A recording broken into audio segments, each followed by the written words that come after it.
Senator, we know we have a situation here with Israel and Iran. This is a level of actual warfare between those two countries that we haven't gotten to before. What should be happening both in the White House and with the intelligence committees in Congress, and how should Congress be included in discussions about what's happening there? Well, I think what should happen in the White House is they should be laying out for the president, okay, here are the alternatives. Here's what it would mean if the U.S. goes in and bombs Fordow. This is what the Iranian reaction is likely to be. Here are the risks of escalation. Here are the risks to our troops. If they do attack our troops and any of our troops are killed, we're going to have to respond, and we will be in this then, potentially full-flown conflict with Iran. They should lay out the consequences of leaving Fordow intact. They should really set it out for the president and provide intelligence to back it up, not just shoot from the seat of their pants. That's what Donald Trump does. That is, shoot from the seat of his pants. But they should also be involving Congress in this. We had to beg and plead for a briefing. I've raised this a couple times. I'm glad to see that the administration is going to come brief Congress. They should be submitting this question to Congress. They should seek our authorization. If we're going to be taking a step like bombing Iran, that should be something that is only done constitutionally with Congress's approval. So that's what should be happening in terms of what is happening. Look, Iran and Israel are officially in conflict mode. War is on the table. The world is on edge. But what's happening here is a complete circus. Seriously, it's as if the White House is holding a brainstorming session on how can we talk down to Kim Jong-un in a cooler way, rather than a strategic meeting. Instead of addressing serious issues, foreign policy is being determined based on Trump's mood. I'm in a bad mood today. Let's bomb Fordow. Yes, Fordow. No one inside knows anything about that place, but they're thinking, it's not too bad, we'll just hit it and move on. As for Congress, they're begging for briefings. The representatives, the elected officials, are saying, what's going on, brother? Let us know too, but there's no response. We might be going to war, but the system is standing by watching tweets. Isn't that wonderful? If this analysis makes sense to you, please don't forget to like the video. Likes help this content reach more people. With your support, platforms that speak the truth can become more visible. The IC continues to assess that Iran is not building a nuclear weapon, and Supreme Leader Khamenei has not authorized the nuclear weapons program that he suspended in 2003. How close do you personally think that they were to getting one? Because Tulsi Gabbard testified in March that the intelligence community said Iran wasn't building a nuclear weapon. I don't care what she said. I think they were very close to having it. And the silliest part is this. Intelligence agencies are openly saying Iran is not building a nuclear bomb. Period. They stopped in 2003. But if you go out and say, I feel they are doing it, that's no longer foreign policy. It's fortune-telling. Don't do it, for heaven's sake. Even Tulsi Gabbard came out in March and said, they're not doing it, but some people are still saying, I think they are. This country's defense isn't run on I think. You don't bomb another country just because someone feels something. Is this the White House or a tarot card reading corner? Plus, you haven't even properly withdrawn from Afghanistan yet. What are you going to do about Iran? Are you going to bomb Fordow and then say, oops? Then get up and say, no one expected anyone to die? They won't buy it, especially since any action taken without consulting Congress is unconstitutional, plain and simple. But they already think the Constitution is some kind of PDF file they don't even bother to open and read.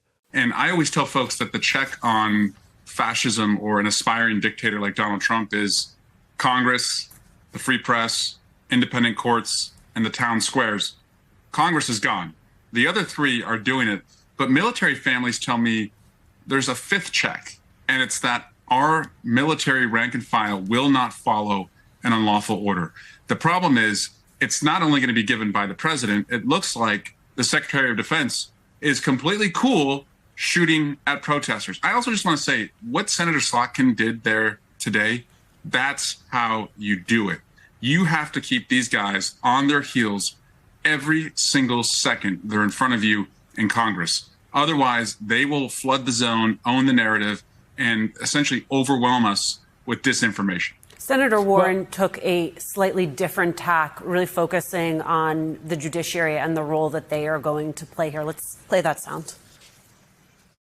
If the Supreme Court orders you to remove troops from American cities, will you do so?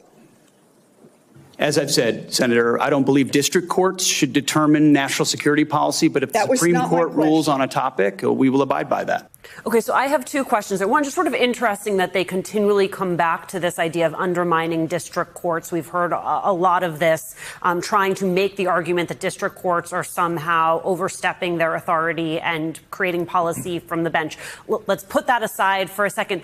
Do you believe Pete Hegseth when he says, yes, we will listen to the Supreme Court, or do you think he is making a calculation that this conservative Supreme Court is going to rule in their favor? Well, they've been losing to the Supreme Court. And so I'm not entirely confident they're going to rule in his favor. But no, I don't trust Pete Hegseth at all on this. And I don't trust Donald Trump at all. Who I trust is you as a journalist, that you're going to fiercely cover this. I trust that the courts are going to continue to bring their independence to this. And I trust that the town squares, if they don't follow this, will look like No King's Day 10-100X, if that's the case. And frankly, that's what is checking Donald Trump. His weakness, his kryptonite, is that he really, really wants to be liked. And so the Trump always caves meme, it's true, and he caves because he wants to be liked. And so if Americans don't cave and we show up when he does something like this, disobey a Supreme Court order. Let's talk a little about Trump's psychology. He's such a leader. Actually, he's not even a leader. He's more like a reality show star addicted to approval. When someone tweets, he gets excited and checks the polls to see if people still love him. This is serious. This man wants the public's applause even when making decisions about war. He's literally determining his strategy based on the number of likes.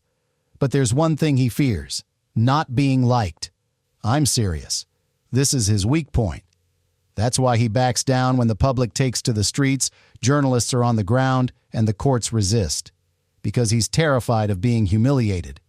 But what about the team around him? They're a complete disaster. A defense minister who advocates opening fire on protesters. Think about it. A president who disregards the law and a cabinet that says, "Yes, sir," to him. That's when the alarm bells start ringing. The Constitution becomes trash and democracy turns into a ridiculous mask. I promise he will back down. That's just who he is.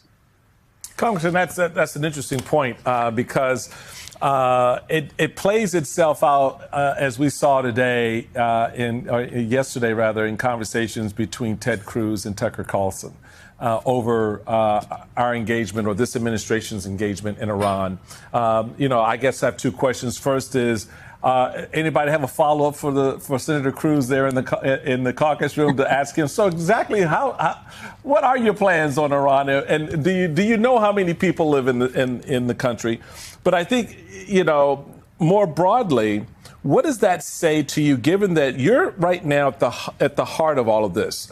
The state of California, your constituents are in the target for what Trump wants to do. So the politics is real in terms of how they're approaching your state.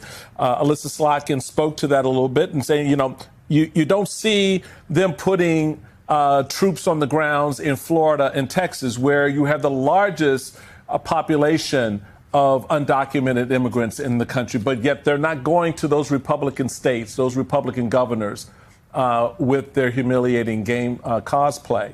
How does this play out politically as a tool to create bigger fractures, as we saw today with Tucker and Ted Cruz, but also as we saw play out between Alyssa Slotkin and the secretary? So if you are a voter who was promised and voted for Donald Trump because you were told there would be no more wars, or that he would end the wars on day one, and you voted for him, you had a right to believe that he would be your candidate. If that's what motivated you, I understand why you did that, but he has completely betrayed. Finally, remember this. The only antidote to this is us, the citizens, the media, the courts, and yes, the streets. Because if you leave it to these people, Trump will declare himself Napoleon, and Pete Hegseth will crown him with a golden crown. Imagine, these people can say, "We don't recognize the Constitution, but we will comply with the court ruling because the Supreme Court is on our side right now." But what will happen when the tables turn? Will they say, "The court overstepped its bounds"? Of course they will, because these people aren't about principles. They're after profit. When it suits them, it's the nation. When it doesn't, it's the deep state. So if we stay silent now, we won't find a place to seek justice tomorrow. And I'll say it again. The way to stop Trump is to do the one thing he fears most, to not love him, not applauding him, and telling him, "We're not buying it anymore." Because this time, we could really lose a lot. That is, we could lose. And this time, there may be no compensation. You may want to consider subscribing to the channel and turning on notifications for more content like this.